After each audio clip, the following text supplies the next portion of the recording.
네, 혜라님, 검찰에서 김건희 여사 명품백 수수 의혹과 관련해서 무혐의로 이제 가닥을 잡았고, 무혐의 결론이 내려지자 지금 대통령실 쪽에서는 역공이 시작됐다고 합니다. 그 기사 내용을 살펴보면요, 그 대통령실 고위 관계자가 얘기를 하기를, 이거는 몰카 공작이 본질이고, 따라서 무혐의는 당연한 결과이다.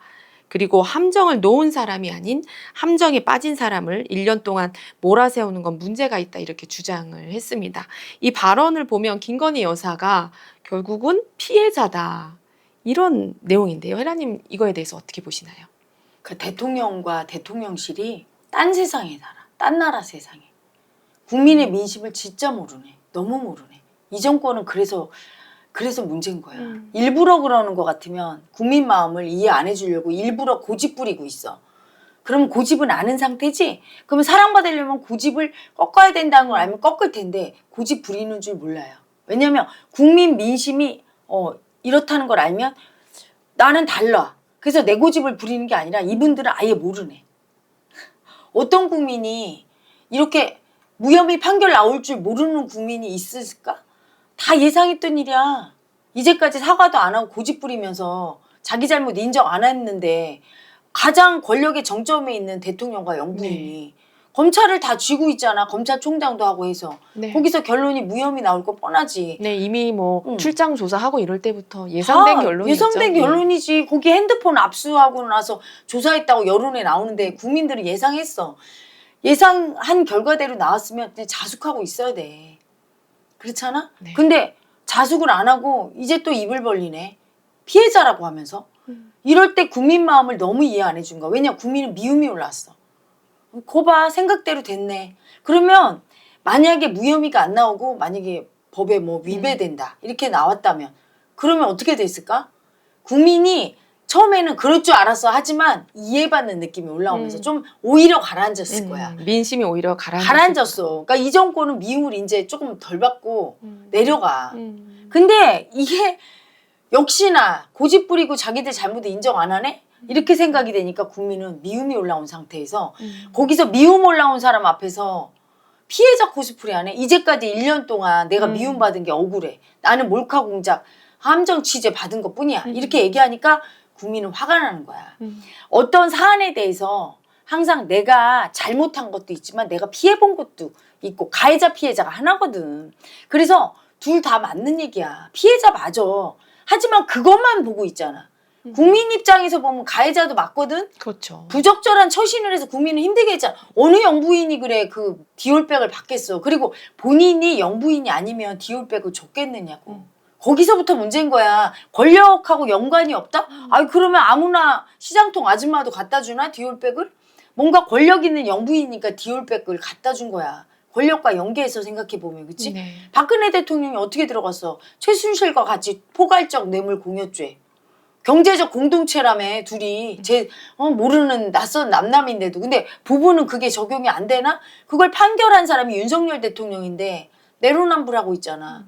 국민은 바보가 아니거든. 남들에게는 그렇게 가혹하게 해놓고 자기들은 받아놓고 그거를 발 빼고 있으면서 피해자 부분도 있지. 하지만 가해자 부분을 먼저 인정할 때 벌 받고 그러면 국민이 그래도 김건희 여사가 당한 게 있어. 이렇게 이해를 해주잖아. 네. 근데 자기가 부적절한 처신한 가해자는 안 보고 국민을 힘들게 하고 수치스럽게 했잖아. 영부인이 그래 명품백 받는 영부인 보고 자랑스러워? 부끄럽지 그치? 수치를 모르는구나, 이분들이. 수치를 전혀 몰라. 그러니까 이게 제일 무서운 게 뭐냐면 나는 이제까지 고집 부린다고 그렇게 버럭거렸잖아. 고집을 몰라. 고집을 알면 수치스러워서 꺾을 텐데 알고 계속 그러는 줄 알았어. 근데 알고 그럴 리가 없지. 지금 생각해보면 알고 일부러 정권 망하게 하려고 그럴까? 모르는 거야. 근데 그 이유 중에 하나가 내 옆에 조금 국민의 마음을 전할 사람이 있어야 되는데 전부 간신배들이야. 무슨 사안만 터지면 용산의 그 대통령실의 그 보좌진이 다 들고 일어나서 편들어주면서 공격하고 국민과 싸우자는 발언이지 이게. 역공을 하면서 총 공제 1년 동안 피해자였다. 뭐 국민 마음은 피해자라고 생각 안 하거든? 김건희 여사를 누가 피해자라고 생각해? 아무도 그렇게 생각 안 하죠. 안 하지. 네. 권력의 최정점에 있는데 지난 정권과 이번 정권에 닮은 점이 있어요. 지난 정권도 약자 코스프레 그렇게 하더라고. 피해자 코스프레를. 대통령 아들이 약자래. 그러면서 대통령 아들이 역차별 받으면 안 된다고 뭐 이런 소리 하고 있고. 공감이 가나? 안 가지, 그치? 근데 이번에 영부인도 피해자 코스프레. 아, 영부인이 피해자 약자라고 어떤 국민이 공감을 해. 어떤 국민이 디올백, 공직자 부인이 디올백 받았으면 이런 판결이 나왔을까? 네. 어떤 국민도 공감을 못하는 얘기를 해. 국민 마음과 너무 동떨어졌어. 그래서 이번 정권의 문제는 뭐냐면 너무 동떨어져서 국민을 두렵게 해. 근데 지난번 문재인 대통령 때랑 똑같아. 친북, 북한 문제에 대해서 국민 마음과 너무 동떨어져서 날마다 북한. 북한에 엄청 집착하고 친북, 북한 바라기를 해서 어때요? 국민이 너무 두려웠어. 이게 나라가 공산화되는 거 아닌가. 그래서 바뀌었지, 정권이. 국민 마음 이해 하나도 안 해준 거야. 두려워하는데 공산화될까 봐. 그 마음 아랑곳하질 않아. 이해를 안 해준 게 아니라 자기 뜻대로 집착하려는 가해자 마음이 세니까 안 들리고 안 보이는 거야. 그래서 바뀌었거든, 정권이. 언론을 장악했는데도 이번 정권 똑같이 안 해. 안 보이고 안 들리는 거야. 국민은 두려워. 어느 사설에 이렇게 쓴 게 있더라고. 대통령이 무섭다.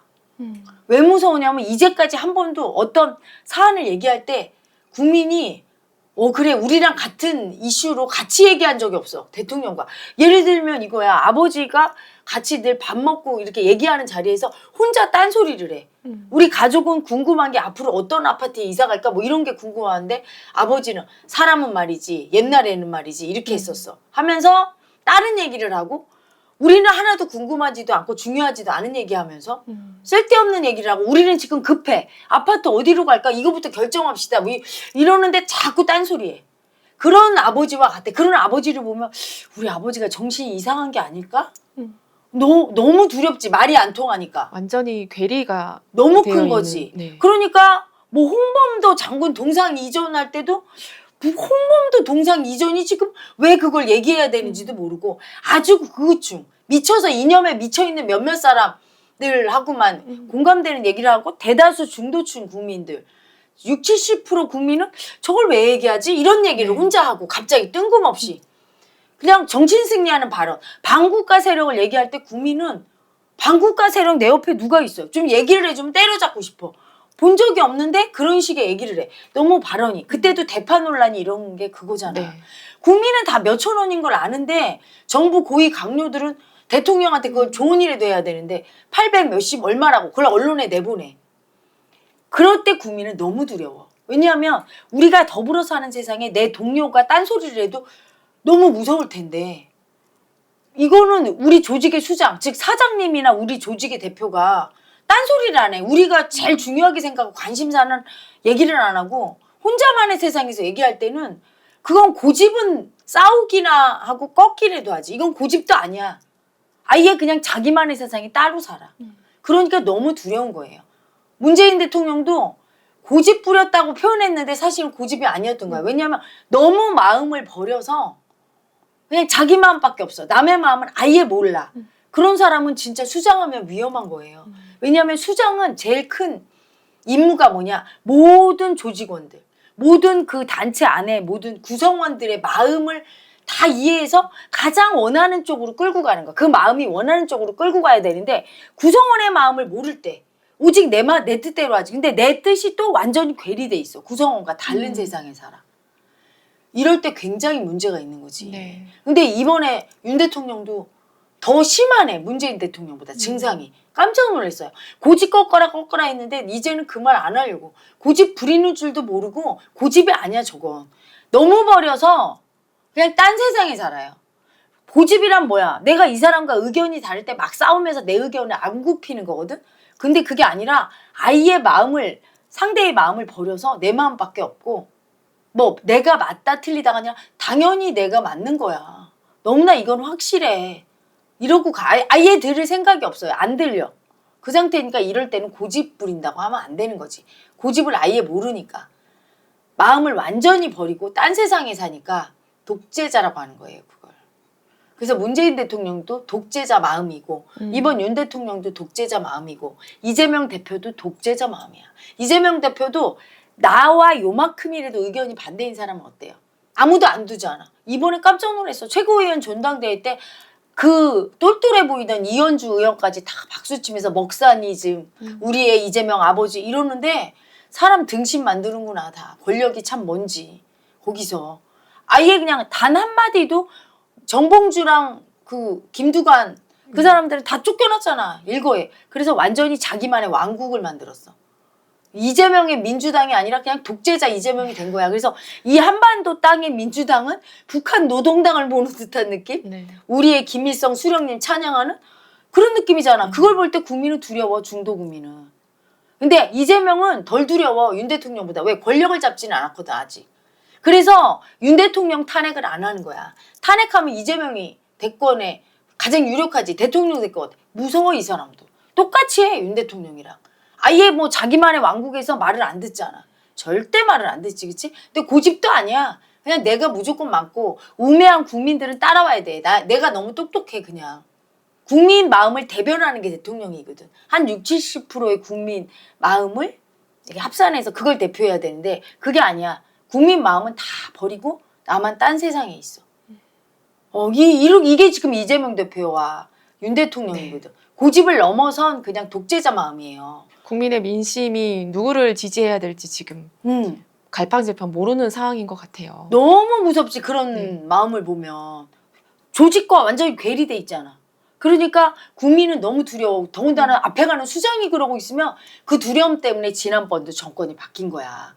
공산화 된다고, 그치? 네. 이번에는 일제한테 먹힌다고 그러고 너무 정신 상태가 이상하다고 하고 대통령 무섭다고 사설이 나올 정도로 두려운 거야. 정권은 국민을 두렵게 하면 몰락하는 거야. 지난번 정권도 언론을 다 장악했어도 국민을 두렵게 하고 그 두려움을 내려주지 못하니까 몰락했지. 이번 정권도 그래. 근데 국민은 어떨 때 두려우냐? 우리와 같은 세상에 안 사는 것 같아.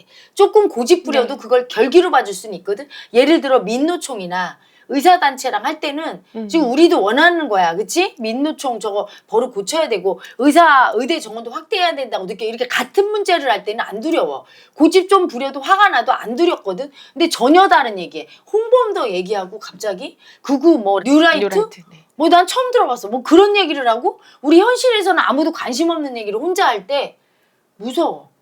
딴소리 하는 사람이 조직에 있으면 무서워. 여기는 열심히 다 일할 때 자기들만 춤바람이 나고 연애바람 나서 맨날 가서 바람 피우고 연애질해. 무서워, 그런 사람들이. 다르니까. 까마귀 노는 곳에 백조에 가지 마라. 무리를 지어서 어떤 유유상종하는데 전혀 다른 색이 섞여 있으면 두렵지, 그치? 근데 그 사람이 수장이야, 더군다나. 너무 무섭지. 그래서 바꾸는 거예요. 항상 정치인은 국민과 함께 해야 돼. 늘 촉각을 세고 국민이 어떤 걸 가장 관심 있어 하나를 보고 그 소리를 내줘야 돼. 그래서 디올백에 관심 있어 하면 그게 아무리 내 수치래도 미안합니다 해주는 게 사랑받는 길이거든. 근데 수치 안 느끼려고 그걸 안 하려고 거기에 집중을 안 해주고 딴 데 집중하는 거야. 자꾸. 그 사안 보는 게 수치스러워서. 그리고 고집 부리고 얘기를 안 해줘. 그거는 소리를 안 내려고 해. 그럴 때 딴 세상 사는 거죠. 그게 내가 잘했든 잘못했든 살다 보면 잘하고 잘못하고가 다 있죠. 그렇죠? 공과 과가 있어. 높은 사람도 다 인간이야. 실수해요. 실수가 문제가 아니라 실수해서 그 사안이 집중됐을 때 수치 느끼고 잘못했습니다 해주는 게 중요해. 그 잘못이 문제가 아니야. 그럼 국민은 내려가는데 딴소리를 자꾸 하고 그 집중을 안 할 때 국민이 원하는 사안에 집중 안 해주고 국민과 같은 현안 속에서 같은 세상에 살지 않은 것처럼 느껴질 때 지도자가 너무 두렵죠. 그래서 앞으로 지도자는 합리적이고 국민이 원하는 사안에 소리를 내주고 그게 좀 불편해도 소리를 내야 돼. 그래서 윤 대통령이 처음에 도어 스태핑 한다고 했을 때 너무 좋아했던 게 국민이 원하는 사안 하다못해 아우 날씨가 덥네요. 그래도 우리 더운 세상에 같이 사는 거야. 그치? 날마다 그래야 돼. 아우 요새는 물가가 이렇게 많이 올라서 힘드시죠. 이렇게. 네. 뭐 뭔가 국민과 우리 대통령도 같이 사는구나. 아, 요즘 이런 건 좋아요. 여러분 이거 요새 이게 가격이 떨어졌는데 이거 맛있어요. 이거 드셔보세요. 이 한마디도 따뜻해 그냥. 사실 물가가 올라서 죄송합니다. 대파 가격이 이렇게 비싸다니. 사실 그렇게 인정하셨으면 전혀 다른 결과가 나왔을 텐데. 그럼 국민 우리랑 같은 세상에 사는데 중요한 건 마음을 못 느끼시면 이렇게 엇박자가 나는 것 같아요. 이게 제일 무서운 거야. 우리와 다른 세상 사는 게. 그래서 앞으로 마음의 시대 대통령은 이렇게 고집 부리면서 국민 마음 이해 안 해주면 절대 안 뽑을 거야. 학을 떼었어 국민이. 문재인 대통령 때부터. 근데 이재명 대표도 학을 떼었어 국민이. 전당대회 하는 거 보고. 이분도 대통령 되면 똑같을 거야. 옆에 간신배들의 친명계에 둘러싸여서 우리의 아버지 김일성 어버이 수령 동지 지금 윤 대통령이 독재자 마음을 쓰는 거죠. 독재자 마음은 여러분 고집 부리는 것도 아니야. 독재자가 고집 부린다고 해? 그냥 당연히 내가 맞는 건데 고집은 뭐야? 그냥 내가 맞다고 우기는데 우길 필요도 없는 거. 너무 맞으니까 그냥 내 말이 법이야. 이게 독재자잖아. 그리고 독재자 마음이야. 고집을 넘어서. 무섭지. 엄청 무섭지. 수치를 몰라 그런 독재자 마음은. 왜냐면 내가 고집 부리는 걸 모르니까 어떻게 수치를 알아. 그냥 내가 당연히 맞는 건데. 그래서 앞으로 대통령 후보가 되실 분은 꼭 마음을 아시는 분. 그렇지. 그래서 한동훈 대표도 앞으로 대선 후보로 대통령 되려면 국민 마음 이해해주는 말을 소리를 내. 꼭 내야 돼. 네. 그래서 용산 눈치가 보이고 용산한테 미움받을 것 같고 친윤계에 미움받을 것 같아도 그 두려움을 극복하고 국민적으로 이해 못 받은 마음이 올라오는 사안에 대해서는 꼭 용산과 각을 세우고 소리를 꼭 내주셔야 그래야 국민이 찍어줄 거예요.